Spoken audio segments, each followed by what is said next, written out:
This is Dr. Peter Breggin, and this is another in my Simple Truths about psychiatry. And the subject today is that psychiatric drugs are much, much more dangerous than you've ever been led to believe by the doctors who are prescribing them. I genuinely believe that if most people knew how dangerous the psychiatric drugs really were, most people would never start on them. And I also believe that if most prescribers had even the faintest idea how dangerous they were, they'd stop prescribing them. Well, how is it that so many people can be ignorant about psychiatric drugs? Well, the truth is because they're all getting their information from the drug companies. I mean, when was the last time you saw a car company leap up to tell people way in advance that they'd had some deaths on the road from their bad brakes? When was the last time the car companies went mea culpa and said, yes, our accelerators are sticking and running people down? Well, I can tell you the drug companies are even worse. They go to all kinds of extremes to avoid letting you know and letting your doctor know how dangerous the drugs are. I know this because I've been a medical expert in dozens of lawsuits against drug companies. I've looked inside drug companies and seen what they're really doing. I was appointed by a court in Indiana to be the scientific expert for over 150 lawsuits against Eli Lilly, suits alleging that the drug Prozac had caused violence, suicide, mayhem, mania, and psychosis. So I know what goes inside. I know as much as anyone about how dangerous the drugs are. So let me just give you a little brief outline of material you can find in the first half of my book, Psychiatric Drug Withdrawal. Obviously, the second half is intended to help you come off psychiatric drugs, because it can be very dangerous to come off drugs. It's dangerous and sometimes more than starting the drugs. Let's take a look at the stimulants that you may be taking as a college student or as a parent that you may be giving to your children. Follow-up studies on people who were started on stimulants as children show that they have shrinkage of brain tissue, measurable on brain scans. They have reduced height and weight. They're being incarcerated more often than other people. They're going to mental hospitals more often. Their suicide rate is increased. Every single one of these facts documented by follow-up studies of what happens to you if you get started on stimulants.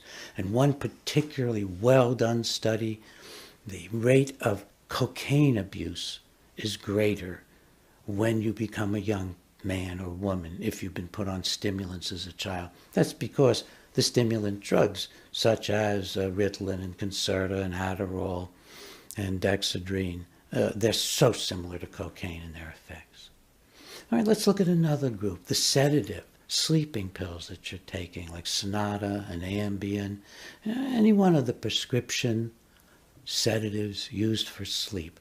We now got 2 or more good studies showing they shorten lifespan. You can Google them. You can Google practically anything I'm telling you, but you'll get more accurate and direct data from psychiatric drug withdrawal.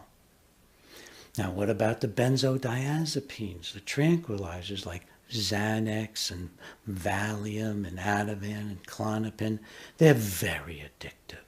You know that people taking Xanax in controlled clinical trials, after a mere 6 weeks, a large percentage can't get off. After a mere 6 weeks, they become addicts to Xanax.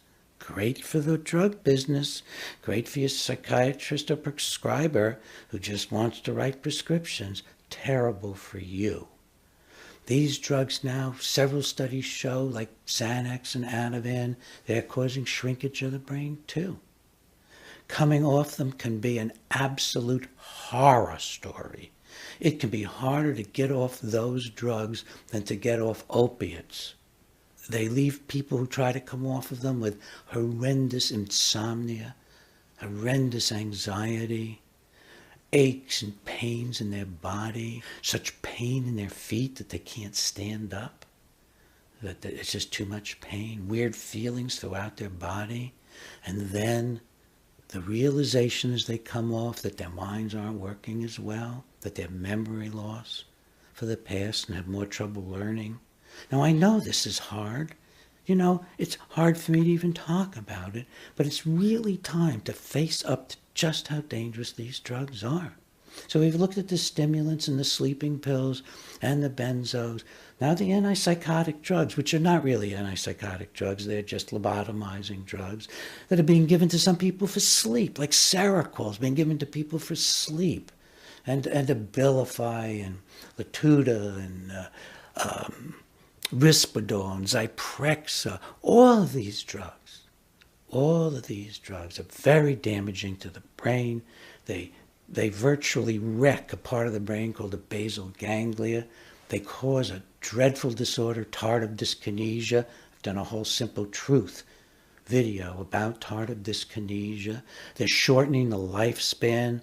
We have evidence that people who are put on a lifetime dose of these antipsychotic drugs for whatever reason, whether it's to help you sleep at night or because that you're hallucinating and have a lot of problems, 20 years shortened lifespan.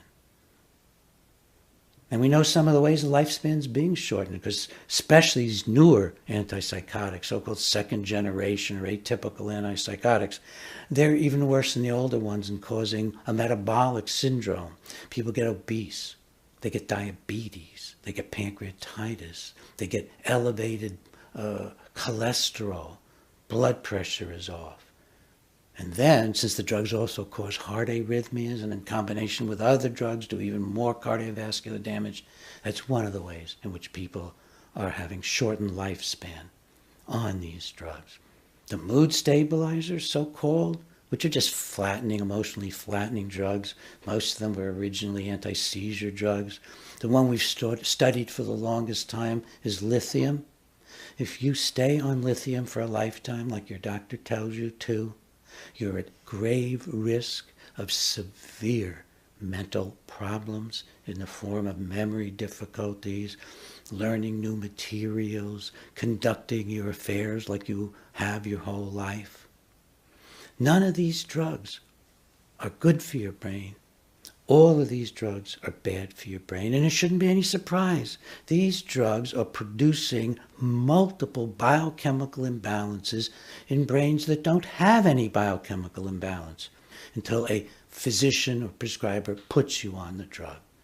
Now, please don't just stop taking your drugs, because the ultimate tragedy is that coming off of them can be catastrophic. People can get suicidal, they can get violent. Some of the drugs, you can get seizures. Some of the drugs can drop your blood pressure if you're coming off. So, get good information. I put everything I know about it in psychiatric drug withdrawal. Get good information, get some good clinical supervision, work with your family or friends. The shorter time you're on psychiatric drugs almost certainly means that you'll have a better quality of life.